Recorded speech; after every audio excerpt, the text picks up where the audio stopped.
Hello and welcome to the Retire Once Show, the show designed to help you get to retirement, but most importantly, stay retired. I'm your host, Johnathan Rankin, and I'm the founder and CEO of Theorem Wealth Management. Today is a very special episode. I had the opportunity to sit down with my good friend, Joanna Horton, who is financial advisor as well as the COO of mForce Capital. And she is also a coach for people who have recently lost their spouse. In the interview, Joanna shares her experience of suddenly losing her husband, Jeff, a little over a year ago.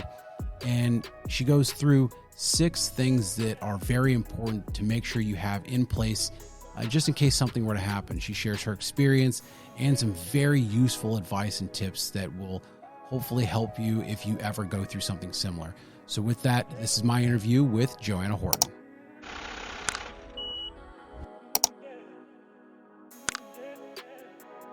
Nothing in this world can prepare anybody for the sudden passing of their spouse. And I've seen it happen to so many clients over the years. Today, I am lucky to be joined by Joanna Horton, who is the Chief Operating Officer at mForce Capital. She also runs the Hot Springs Village division of mForce.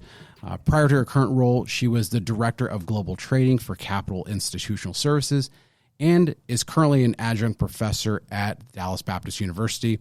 She also has 2 children, Tristan and Jordan, and just over a year ago, her husband Jeff suddenly passed away. I asked Joanna to be on the show to share her story and share some advice from the financial side of things that she's learned going through this experience. So, Joanna, thank you for being here. Thank you for sharing your story with everybody. I'm glad to be here. Thanks for having me. Now, I know for years you've been helping people who have gone through this, and then out of nowhere, you find yourself in their shoes. And I definitely want to pick your brain on that and how you help coach others.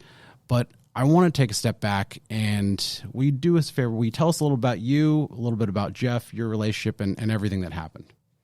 Okay, so a little bit about me and my background. I've been in the business for over 30 years now. Started on an institutional trading desk, which I ran for 25 years, and then became a financial advisor about 6 years ago. During that time, I also started teaching at Dallas Baptist University, where I teach corporate finance, international finance, and personal financial planning. I have 2 children. My daughter, Jordan, is 22 years old now, and she is a first-year medical student at Texas Tech, and my son is an engineer. Great. And so what about Jeff? Tell us a little about you, Jeff, how long you guys were together. And oh, gosh, how long were we together? Enough to change the world in Eustis, Texas, which is where we were from. But we knew each other since before kindergarten. Wow. And it's a small East Texas town. We grew up there and went K through 12 together. Our parents were friends. Our moms worked together at the school. And so, I knew him my whole life. Wow. Until a year ago. It's crazy to think, as you know, I've got a son who's 5, who's in kindergarten. It's crazy to think that right now, somebody in his class might be the one that he ends up marrying in, a number of years. I couldn't even think about that. We had one picture at Jeff's service was Jeff and I playing in a sandbox before we went to kindergarten. Wow. So we had a whole life together. Yeah, that's a lot longer than most people's marriages, just even going through K through 12 together. So, I know we're talking today about how you've helped other people who have lost their spouse suddenly, but that's what happened to you with Jeff. So will you tell us a little about what happened? So it was a normal day, like any other day. I had been to work in Fort Worth. That was before we had the Hot Springs office. So I was working in Fort Worth. Jeff worked for the city of Dallas, and he had come home, and we had gone for a walk around the neighborhood, took the dog down to the fishing pier, and then we came back into the house and just sitting at the table eating a cupcake and drinking coffee. My daughter had just left to go back to Alabama because that's where she did her undergrad studies, and he was just sitting there eating a cupcake, and I turned around to go into the house to get some dry socks on my feet because we had gotten wet. And when I turned around, I heard an awful noise, and I thought, oh, gosh, Jeff has just dropped something again. What kind of mess am I going to have to clean up? But when I turned around, it was actually him, and he had fallen off of this stool where he was sitting, eating his his cupcake and drinking his coffee, scrolling on his phone, and he was on the floor. Wow. And so immediately I did what everybody else would do. I panicked for a split second and then realized I'm the only person here. Like, you have to run and help as fast as you can. So within a split second, I was screaming at him like you normally would, and then realized that he wasn't breathing and that the situation was pretty dire. And so I was trying to do CPR to the best of my ability and call my neighbor who had just moved in from California, and she was an ER emergency nurse. And so within a couple minutes, she was at my house performing CPR. But the outcome was, it was what it was. Wow. That is still, I mean, you've told me the story before, and every single time I can see that whole situation playing out, because it seems like you remember every single little detail about that day. Every detail. So obviously, even before this happened to Jeff, I know you were working with a lot of other women, other people who've gone through this. Did you feel like you were prepared to go through this? I really did. And, one of the things that I realized is that no matter how prepared you think you are, there's always something that you wish that you had planned for and been prepared for that you didn't think of. And so, for me, it was just assuming that I knew everything, because I was the financial person in the family, but there was so much that I didn't know, from, who to contact at Jeff's work, and just, all the little details and things that just come upon you within an instant. Now, you mentioned that you felt prepared. What did you have in place prior to Jeff passing? Did you, obviously a lot of the estate stuff, but what did you specifically have in place? So I'm very much a planner, and so I had obviously I had my finances in place, and knew that our beneficiaries were correct. Jeff's beneficiaries were correct at his work. Our wills were intact. I knew the passwords to our computers and those kind of things, because I typically handled that for the family. But then I found out quickly that there was a lot that I didn't know. And I think that I shared with you, just simple things like things that you think that you've wrapped up that you haven't. Like, I went to trade in a vehicle when my daughter was going away to medical school, and that particular title was only in Jeff's name. And so out of the blue, those kind of things hit you, and they continue to hit you. So then you end up reliving that moment all over again. And that's obviously it sounds like you relive that moment a lot, especially with things that come up. And, what did you learn through that experience that you wish you knew prior, that you maybe didn't set up? Obviously, you mentioned the car being in Jeff's name, but is there anything else that you wish you would have thought about before, or, if you could go back, that you would have done differently? Yeah, and I think that credit life insurance was one of the things. And for you guys that don't know, if you have loans on your house or your automobile or a boat or something like that, through the finance companies, they used to automatically put credit life insurance on there. So if one person or the other passed, that debt would be paid for and you wouldn't be responsible for it. But that's not a given anymore. And that one particular car that I was talking about trading in didn't actually have credit life. So some things that I had taken for granted, laws and rules and things had changed, and I wish I'd just been more aware of those.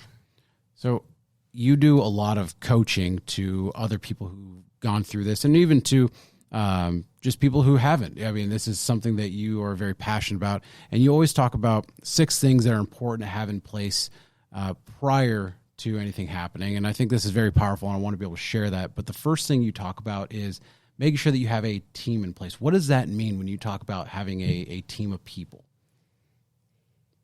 The importance of the team, I just cannot tell you what that really means, because you need to have people that you personally trust, whether, it's your financial advisor, your CPA, your attorney, your estate your estate person, your trustees, whatever is in your financial plan, you need to make sure that all the professionals around you are people that you personally feel comfortable with.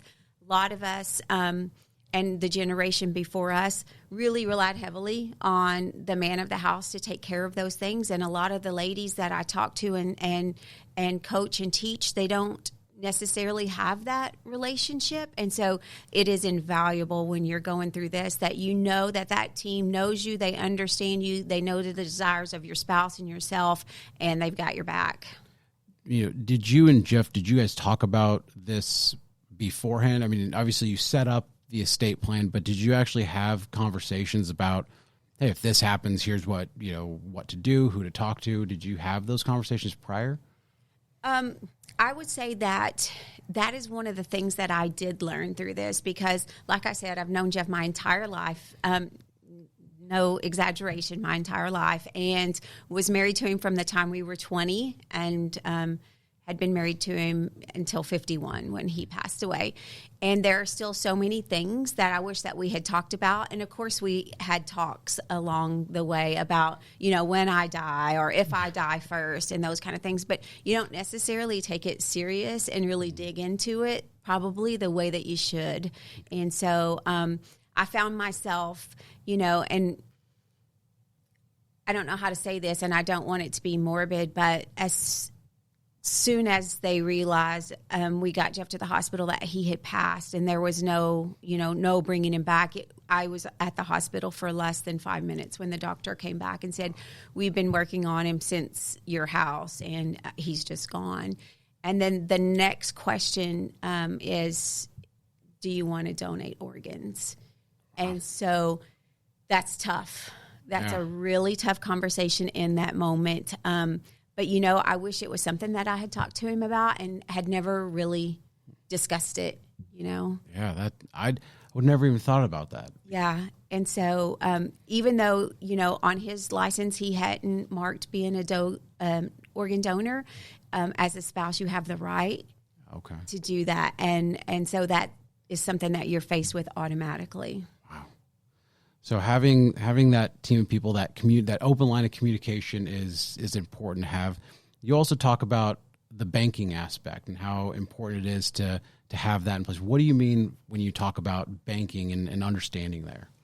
So modern day is that a lot of people pay their bills online, and we have it set up where every month it comes in and the service just automatically pays it. So I think it's important that we understand, first of all, where all the accounts are and how they're titled. Are they in both of your names? Are they joint accounts? Are they transfer on death accounts? Those things are very important that you understand all of that, and then that you understand which bills are going to be paid automatically, which ones are going to come in you're going to need to write checks for and handle, because you're not going to be ready to face anything like that for quite some time. And so you need to have in your mind a clear understanding. Does the water bill get paid automatically? Does the car get paid automatically? What are the passwords to these accounts?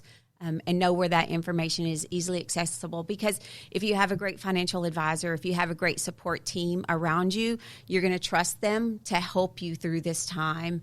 And when I talk about team, of course, I'm talking about, the legal team, if you will, around you, the professionals around you, but also those in your network, whether it be family or friends, that you can rely heavily on to help you with some of these day-to-day just chores that you normally don't even give a thought to, because all of a sudden they seem overwhelming.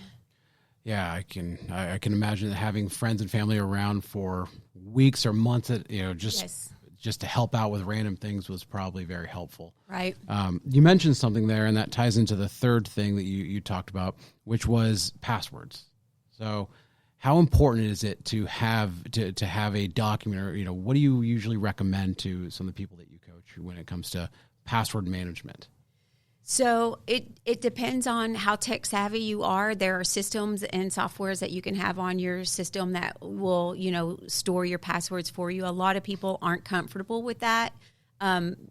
So, get a black book that you write everything in, or get, any kind of paper that you know where it's at, that you can always update, and just make sure that on a regular basis that you've gone through it with your spouse and that no passwords have changed, and if they have, that you've updated them. If you've added new accounts of any sort, that they've been added to the list.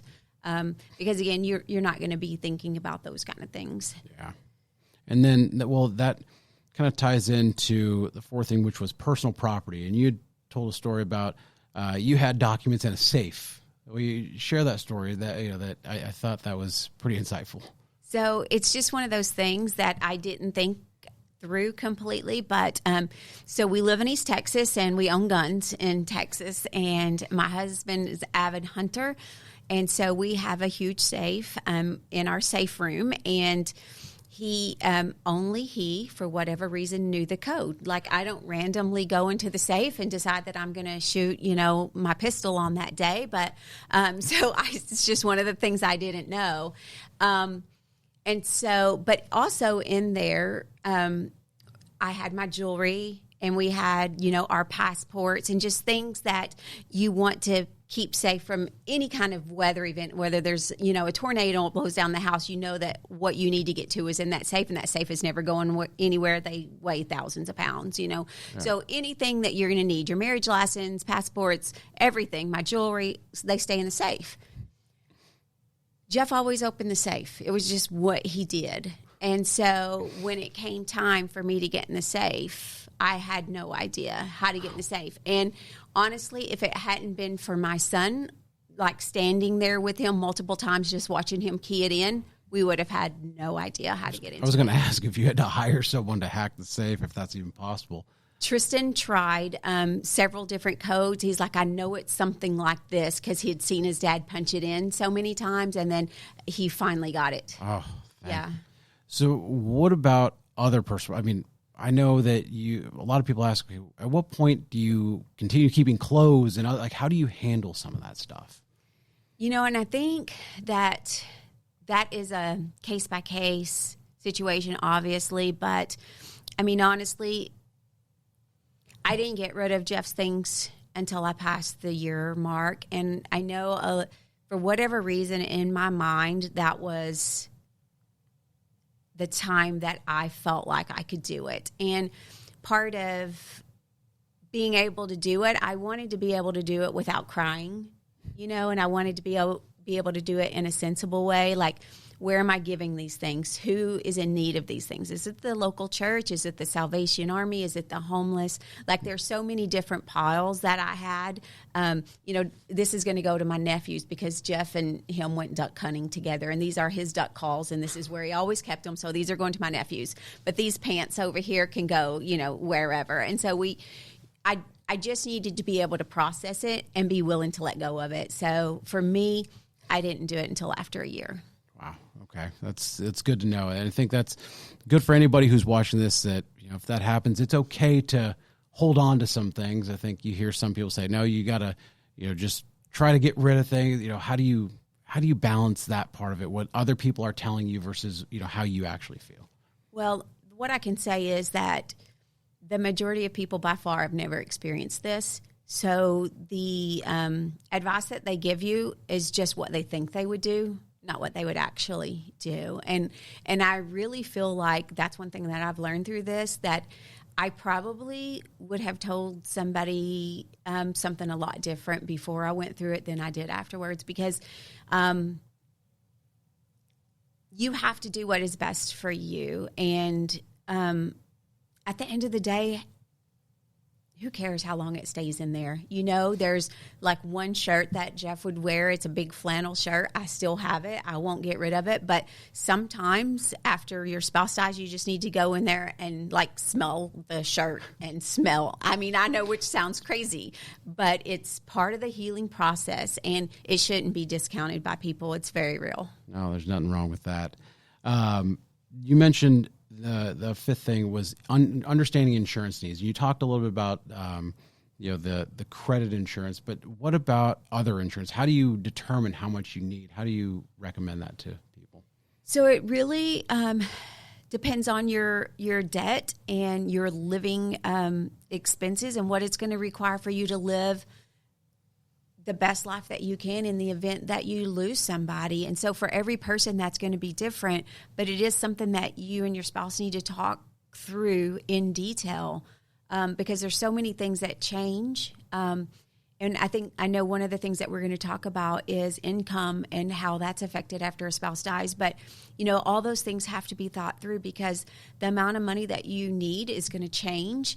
And then your goals of what you've planned for retirement all these years is also going to change. I mean, Jeff and I already had our motorhome picked out, and we had highlighted our routes that we were going to travel and all those things. And so what you thought would be your retirement life has just gotten blown up. So insurance is a big thing. And I think I told you once before, Johnathan, that the week before Jeff passed, we had just done insurance testing for insurance policy with long-term care attached to it, because we both wanted to make sure that we had enough to cover long-term care in the event that we needed it, and both got a clean bill of health the week before Jeff passed. So that was tough. But I'm saying that because, now you're going to be by yourself. And in my case, I have 2 great children, but not everybody does. And so you have to think through, what's going to happen to me if I get sick? Who's going to take care of me? Do I have enough money to bring somebody in to take care of me? Or am I going to move to assisted living? What does that look like? And so those are serious conversations that you need to have and have a plan for before something like this happens, because once it does, it's probably too late to change any insurance needs. That's very true. And that kind of ties into the last most important thing. You mentioned the income plan. What do you mean by having an income plan?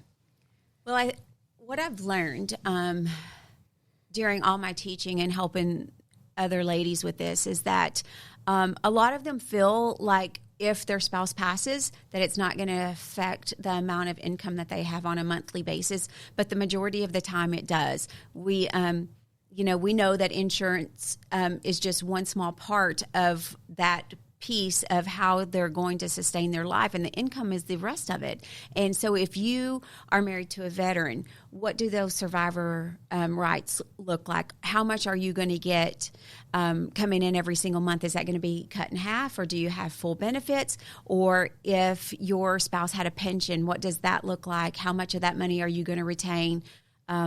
So there's a number of things like that you really need to pay close attention to. And hopefully, they do have 100% survivor, but I would say the majority of people don't. And you just need to understand that. And that brings us to, you have put together this peace of mind checklist, and we're going to make sure to link to that in the show description so you could download that. But will you give us the 30-second commercial? What is this checklist? Just a little bit about it.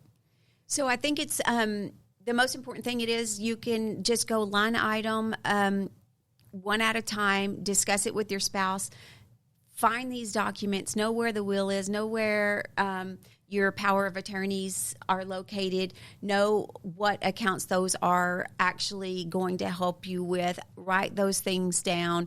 It will give you an area to fill in, all those account numbers that we talked about and passwords. It'll talk about finding not death certificates yet, but understanding how many death certificates you're going to need, which is an enormous number, by the way, and where birth certificates are, and passports, and information to employers, and 401k statements, and all those things. It basically is just a guide to pull all that information together in one place. So when you're not in the right mind to think about it, you can point it to somebody else and say, here it is.